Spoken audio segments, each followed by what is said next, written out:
Friends welcome back. अगर आप है बिहार बोर्ड क्लास 8 के स्टूडेंट और आप लोग का उर्दू का एग्जामिनेशन है 18 मार्च को, तो आप लोगों के लिए उर्दू का ओरिजिनल पेपर लेकर के मैं हाजिर हो चुका हूं।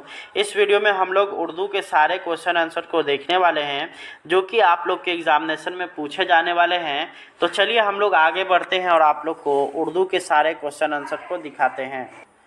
तो जब आप लोग एग्ज़ाम देने जाइएगा तो इसी तरह का आप लोग को क्वेश्चन पेपर मिलेगा, जिसमें सबसे पहले आप लोग को तालिब इल्म का नाम लिखना है, यानी कि अपना नाम लिख लेना है। रोल नंबर रहेगा, स्कूल का नाम, ब्लॉक का नाम, सीआरसी का नाम। ये अगर आपको नहीं पता होगा तो अपने स्कूल के टीचर से पूछ सकते हैं। यहाँ पे ज़िला का नाम, ये 3 जो आपको दिखाई दे रहा है, दस्तखत निगरा, दस्तख एहतसाबकार और हासिल शुदा नंबर, इसमें आप लोग को कुछ नहीं करना है, आप लोग को खाली छोड़ देना है। पहला नंबर सवाल में आ जाएंगे तो दर्जा झेल सवालात में हर एक का 4 मुमकिन जवाबात दिए गए हैं। दुरुस्त जवाब पर सही का निशान लगाइए। आसिम बिहारी की यौम पैदाइश है, तो इसका हो जाएगा आपका ऑप्शन नंबर जीम, यानी कि 15 अप्रैल। अगला है नज्म सहसवार करबला किसने लिखी है, तो इसका हो जाएगा आपका ऑप्शन नंबर दाल, अल्लामा हफीज़ जालंधरी ने। आगे हम लोग देखेंगे तो यहाँ पर है गौर का मानी क्या होता है, तो गौर की अगर बात करिएगा तो इसका हो जाएगा आपका ऑप्शन नंबर जीम, यानी कि कब्र। आगे हम लोग देखेंगे तो इसका हो जाएगा आप लोग का अगला सवाल, ज़्यादातर जलजले किस इलाके में आते हैं, तो इसका हो जाएगा आपका ऑप्शन नंबर दाल। अगला सवाल आता है कि सही जुमले के सामने सही और गलत जुमले के सामने गलत का निशान लगाइए। मुलायम या दलदल मिट्टी पर घर बनाइए, तो ये गलत हो जाएगा, है ना। मुलायम या दलदली मिट्टी पर घर नहीं बन सकता है। जलजला का झटका महसूस होते ही घर से बाहर निकल जाइए, तो ये सही हो जाएगा। अगला है यहाँ पर है कि तूफान आने पर दरवाजे और खिड़कियाँ बंद करें और घर से बाहर ना निकले, तो बिल्कुल सही हो जाएगा। जिस्म के जले हुए हिस्से को पानी में न डालें, तो ये यहाँ पर ये जो आप लोग का जो दिया गया है जिसमें इसमें ये भी आपका सही है, क्योंकि फोड़ा वहाँ पे होने का आशंका रहता है। अगला है कि मुहावरे को जुमले में इस्तेमाल करें। आँख का तारा होना, तो यहाँ पे आप लोग देख सकते हैं ये जुमला बनाया गया है। आप लोग इस वीडियो को यहाँ पे रोक करके इसको आसानी से लिख सकते हैं।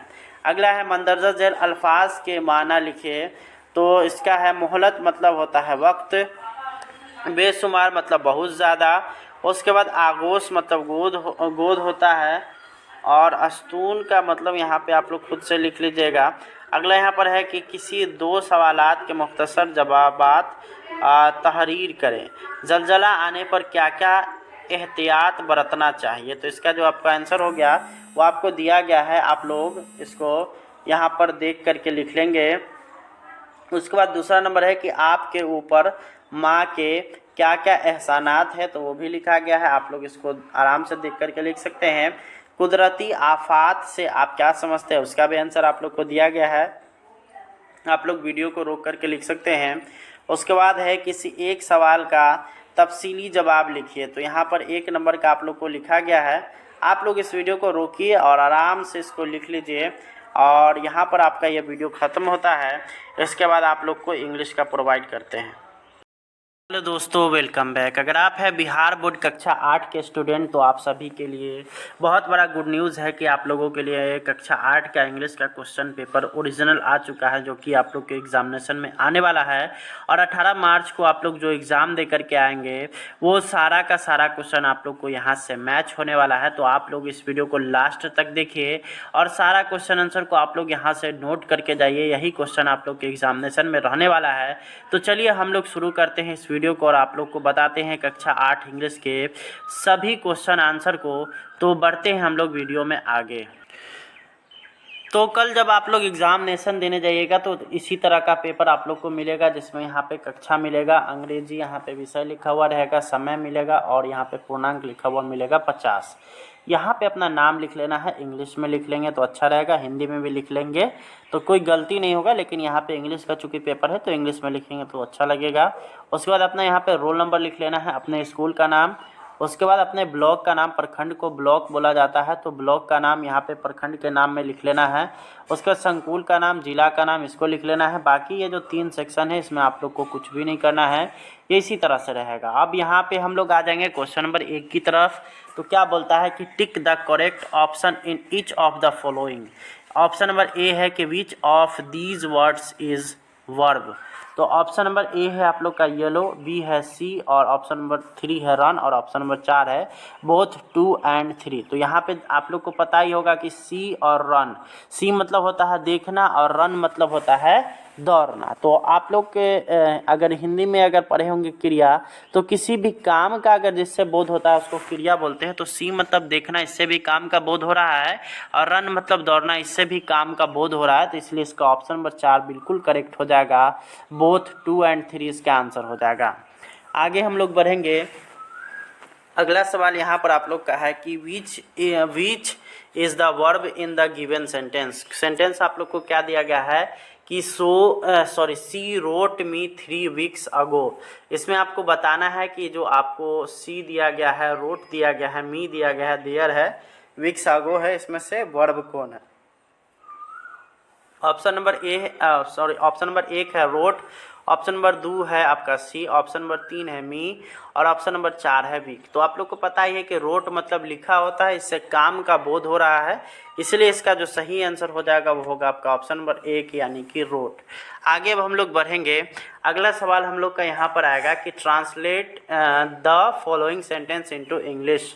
पहला आप लोग का है कि तुम लोग कहाँ रहते हो। तो इसका अगर हम लोग ट्रांसलेट करेंगे तो ये आप लोग का आ जाएगा कि वेयर डू यू लिव। उसके बाद है वह नृत्य कर रही है, तो इसका हो जाएगा आपका सी इज़ डांसिंग।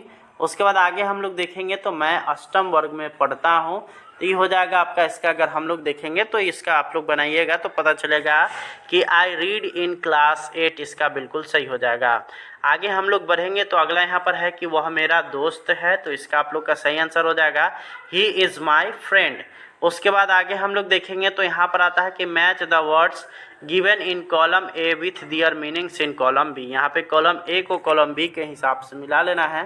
पहला आपका ऑप्शन नंबर ए है शॉर्टेज। शॉर्टेज मतलब होता है, इसको अगर मीनिंग इसका देखिएगा तो नॉट हैविंग इनफ का इसमें मैच हो जाएगा।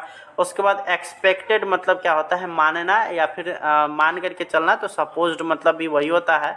मिराकल का होता है ए सुपर नेचुरल एक्ट और इवेंट, तो यहाँ पे आप लोग का मिराकल का वहाँ मिल जाएगा। शैडो मतलब होता है ए डार्क इमेज, तो इस तरह से आप लोग को मिलान कर लेना है।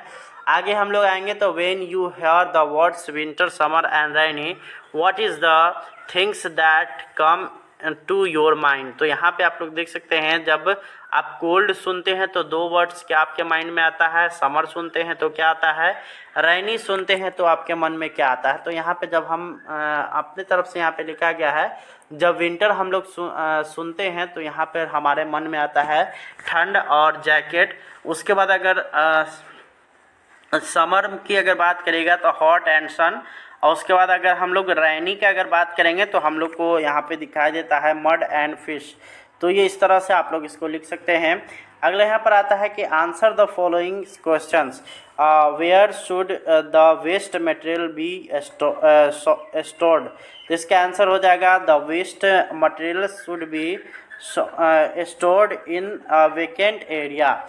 उसके बाद आगे हम लोग बढ़ेंगे तो how can we avoid wasting time.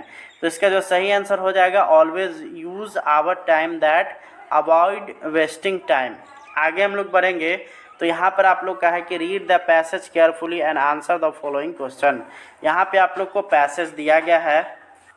Passage हम लोग का यहाँ पे दिया गया है कि Rimjhim assured don't worry mom I just have 2 lessons to do it shall take no time, tomorrow's exam is a piece of cake, it was just 6 p.m. and she sat down to study, the phone bells rang, after a marathon yapping session Rimjim realized the time was 7:30 PM।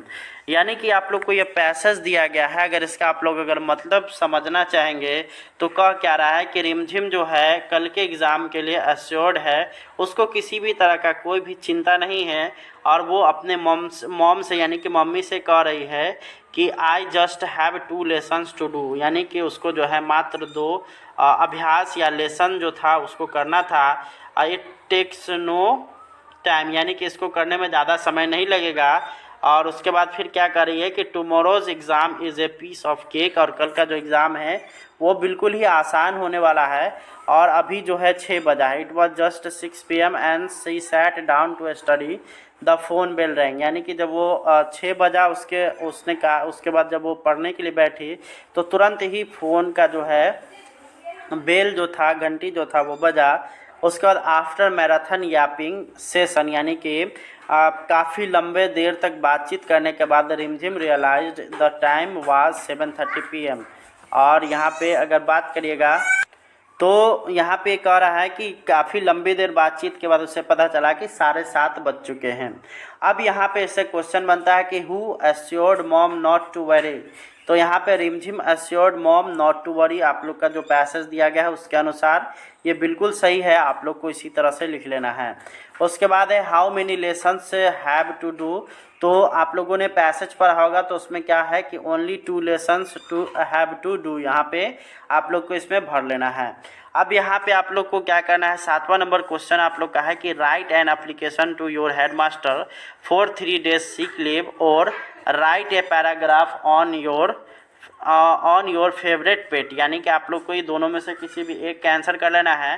पहला question की अगर बात करेगा तो उसका meaning होता है कि अपने हेडमास्टर के पास एक एप्लीकेशन लिखे, आवेदन पत्र लिखे, और उसमें 3 दिन का जो है छुट्टी की बात। उसके बाद नीचे जो दिया गया है और में उसमें क्या कर रहा है कि अपने फेवरेट पेट यानी कि पालतू जानवर के बारे में लिखना है।